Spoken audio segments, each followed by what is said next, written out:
Hello, friends. Molly Pompadip here, CEO of the SOAR Community Network and co-founder of the SOAR Community Nebula. We are traveling the world, as you will, trying to connect with 1,000 champions of change and community builders. They are being sent to us from all parts of the world, and we are so excited this morning to bring our friend, Kevin Johnson. Thank you so much for being a part of this initiative with us. Well, thank you so much, and thank you for all the great work that you're doing. I really appreciate the opportunity.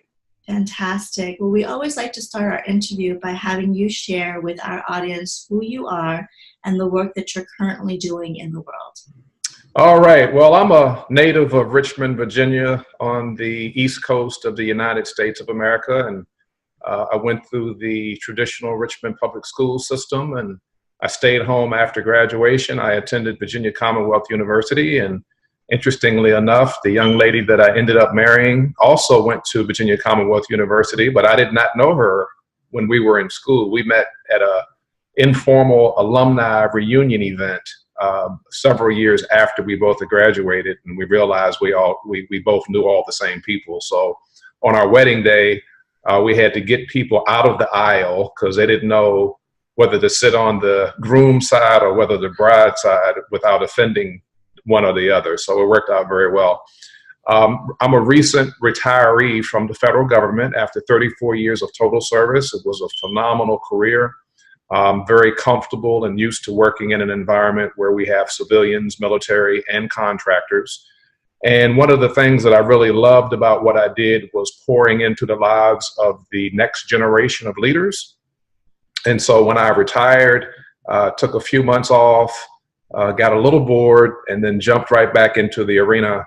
And I established the Johnson Leadership Group, where I serve as the chief visionary and also the chief executive officer. So Kevin Johnson has a passion for training and coaching and mentoring the current and next generation of leaders. And quite frankly, it started in my home. I'm the father of 3 sons. They're now 23, 22, and 21. But what's very unique about the relationships I have with my sons is that from the very, very beginning, when they were ankle high, I would teach them leadership skills. I would teach them when they were still young, before elementary school, how to be great dads, how to be great husbands one day. And it dawned on me that leadership starts in the home. And from there, I've branched out and have an opportunity to teach people from all over the world, quite frankly, not just here in the United States, on basic, fundamental, and foundational leadership principles and strategies. I love to do it. It's my passion. It's my core. It's one of my gifts. It's something that I would do for free, but it just so happens that I get paid to do it. So I really, really enjoy this journey, and I'll be at it for quite a while. I connected with John Maxwell, the world's #1 leadership expert, many, many years ago. He's my senior mentor, and I'm also a member of the largest coaching organization in the world, the International Coach Federation. In addition to that, I'm also a pastor. I've served as an associate pastor. I've served as a senior pastor. And one of the things that I'm doing in addition to my leadership development training is I was recently appointed by the governor of our state, the great state of Maryland, to serve as the Faith Community Commissioner for Suicide Prevention. That's one of our societal ills, not just here in the United States, but across the globe. And I'm passionate about making a difference. And some of the work that we did from the pulpit of our church was recognized by several of his staff that would come to our church for different events. And I was nominated and ultimately appointed. So sounds like I have a lot on my plate, and I do, but because it's my gift and it's my calling and I have a passion for it, it never gets to the point where it feels like it's too much. I'm really enjoying it. I recognize and acknowledge that we were born to serve, and I firmly believe that through our service, that's what brings fulfillment in life, and I'm absolutely loving it. That's fantastic. Brilliant.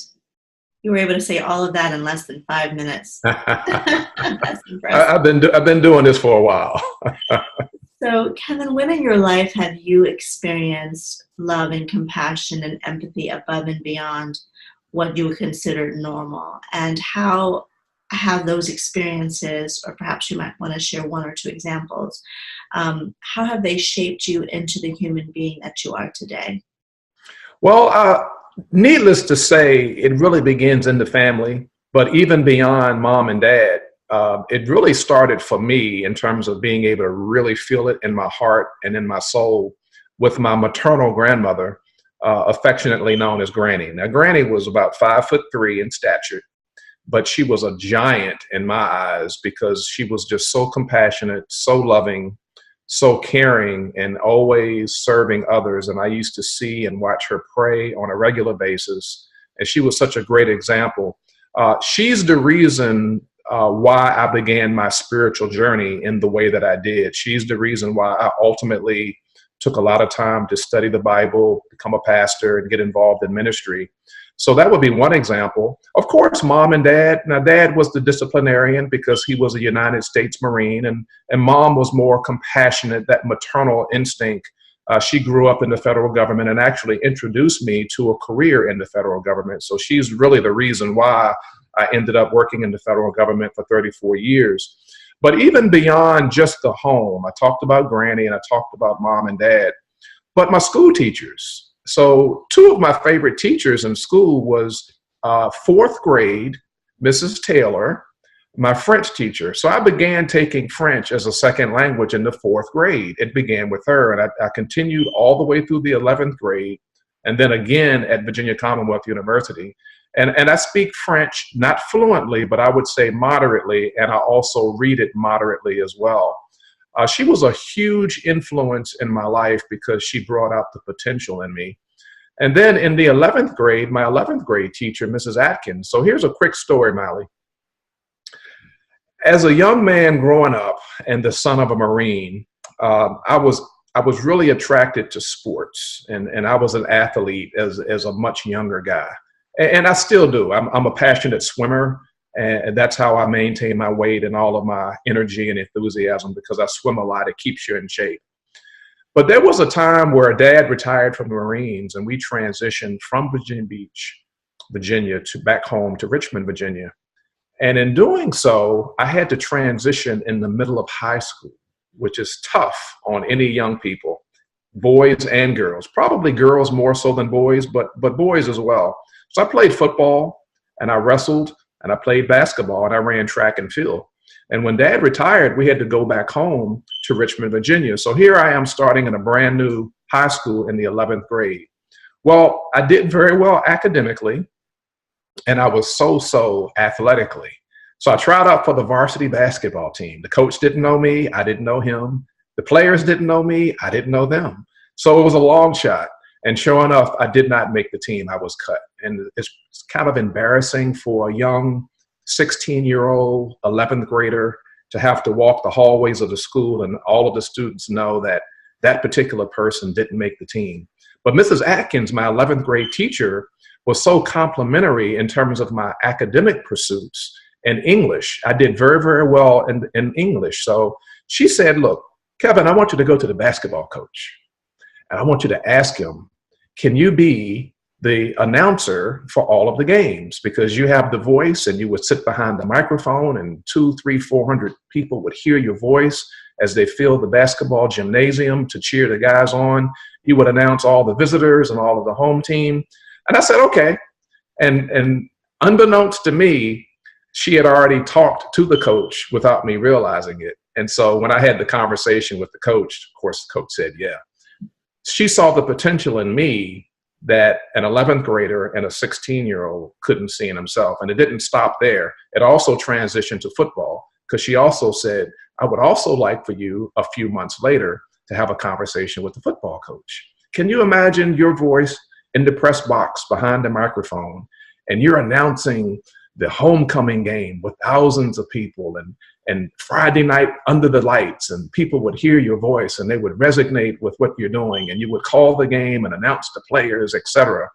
And it sounded great. And so sure enough, I went to the football coach and I asked the question, and unbeknownst to me, Mrs. Atkins had already smoothed the pavement for me to do it. So the rest is history. And I share that with you, Mally, and many of the others, because you and I also have a responsibility in terms of thanking the people who looked out for us to get us to where we are. Our thank you forward is to put ourselves in position where we see the potential in others and do all we can to help them. That's my story. That's beautiful.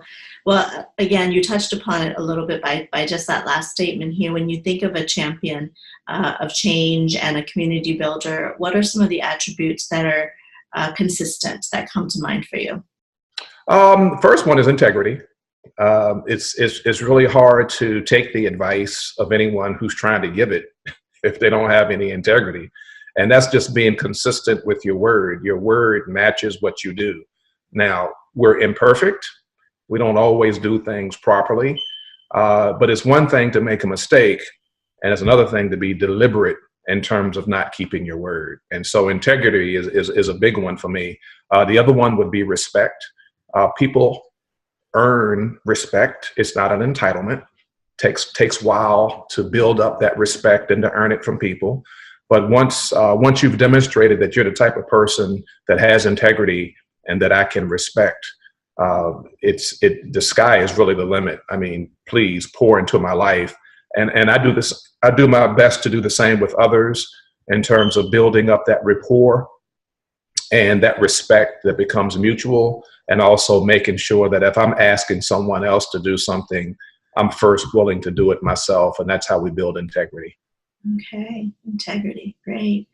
What causes do you care about, and how are you utilizing your gifts, your talents, and your life experiences to pay it forward? Well, the biggest one, to be honest with you, is just this passion that I have currently that I've actually had for a long time, but I have a bigger platform to carry it out. And that is really to make sure that we can coach and train and mentor more young men and women to really have a desire when they wake up every day to make the world a better place, right? And so there's no monolithic way of doing it, and there's no cookie cutter approach to it. It's just based upon the gifts and the ability and the talent and the knowledge that I have. When I bring it to the table, I just make sure I do it with zeal and enthusiasm and passion so that it will catch on. But I am a bit concerned in my role as a leadership trainer as well as a ministry leader.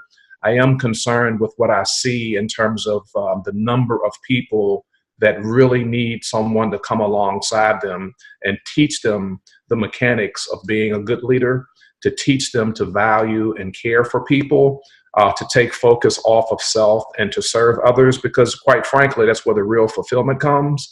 And the reason that it's tough is because of the society and the nation and the country in which we live, the United States of America, but this goes across the entire planet as well.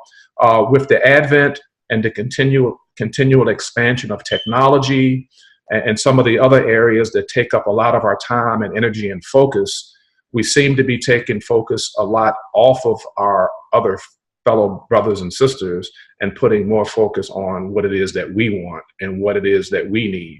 And when we do that, it sort of becomes what I call a wash, rinse, repeat type cycle, where we have these societal ills that just continue to come forward and continue to circulate and bring more people in. That's why I'm very, very passionate about this whole issue around suicide prevention.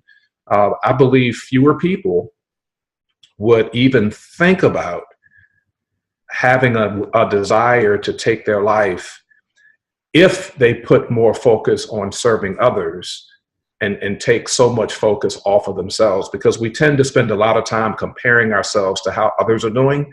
And when we don't measure up in our own mind to what another person is doing versus where we are in our lives, a lot of people just want to check out. They think that's the answer. So that's a long-winded answer to your question, but it's a great question, and it requires a lot of thought and energy. But where I am in my life right now, in terms of making a global impact and a difference all around the world, is in that area of making sure that the current and next generation of leaders are adequately prepared to lead into the future. Beautiful. Especially with your work now with suicide prevention, we know that life is not always easy for ourselves, for the people that we serve, for all humanity. Is there a philosophy or a motto or a quote or scripture that really helps you to continue moving forward? Well, the scripture that comes to mind is what Paul was teaching to the members of the church in Philippi. So in Philippians chapter number 2 and verse number 4, Paul is just really reminding us and is really emphasizing to us that in order to truly fulfill this life that we have and to really enjoy it and all that it has to offer, it is much better for us to take focus off of ourselves and be passionate about serving others. I mean, that I'm paraphrasing, but that's really what it says in Philippians 2 and verse number 4. I mean, that's really what this life is all about. I've put it to the test and I've seen it. And again, it started in my home with serving my sons. So when my sons were born, I definitely took advantage as a federal government employee. I took advantage of the Family Medical Leave Act, which gives us up to 2 months of paid leave to stay home and take care of our children. And guess what? Kevin Johnson was teased by other men, was ridiculed and was talked about. But my response was, you just don't understand. This bond that I need to have with my sons from the very beginning, before they can even walk and talk, is very, very, very important. Why? Because I'm serving them. And that's what brings true fulfillment in life. So it starts in the home, and I'm continuing to do it. And we now have a global platform, and we're staying true to the original cause. We haven't deviated one bit. That's fantastic. Beautifully stated. Thank you so much. Now, when you think of a better world, what does a better world look like through your eyes? When you say federal world, you mean in terms of the federal government? A better world. A better world. Well, a better world to me, Molly, has everything to do with you and I making an effort to understand and recognize and acknowledge cultural differences, to move beyond being too concerned about what someone looks like on the outside.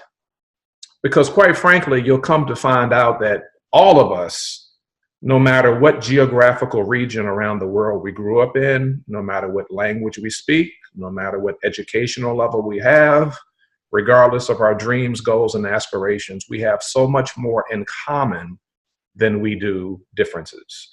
And if we would just take the time to recognize that, that would be one step forward to making the world a much better place. And I believe that the family that I was born into and the career that my dad had and all of my years in the federal government has positioned me for just that, because I've always been in the middle of a very, very diverse group of people, always. So when we lived on military bases, there were people of all ethnicities and all genders always around me, in school, at the community meetings, in the neighborhood, etc. And so when I grew up to become an adult, I always recognized and acknowledged, we have so much more in common. Very rarely have I been in an environment where everybody looks exactly like me. More times than not, I would say probably 90% of the time, whether it's at work, at school, at church, wherever, there's always been a diversity of people. Very seldom am I in an environment where everybody looks the same. And that has been a tremendous benefit. So making this world a better place starts with each and every one of us choosing to make a difference in the environment that we're in by helping people to recognize and acknowledging their potential, helping them to realize their dreams and their goals and their aspirations, and always being there to have a kind word to say to others. Something as simple as good morning, good afternoon, and good evening goes a long way for some people who have a rough life and don't get that. So it's the small things as well as the big things. Thank you. Thank you so much for being a part of this initiative. Thank you for being a absolutely. Thank you as well. And a change agent. We appreciate you so much. Thank you. Thank you. Very welcome. For those that are watching, thank you so much for following us as we highlight these beautiful souls. I know that you've been following us and now you have a taste of all these incredible people wanting to create a better society for all of us, please remember to nominate yourself and those in your community who's making a big difference. We'd love to highlight your story. We'd love to highlight and feature the causes that matter to you. Please visit nebula.soarcommunitynetwork.com. Thank you so much, everyone, and we'll talk to you very, very soon. Take good care. All right.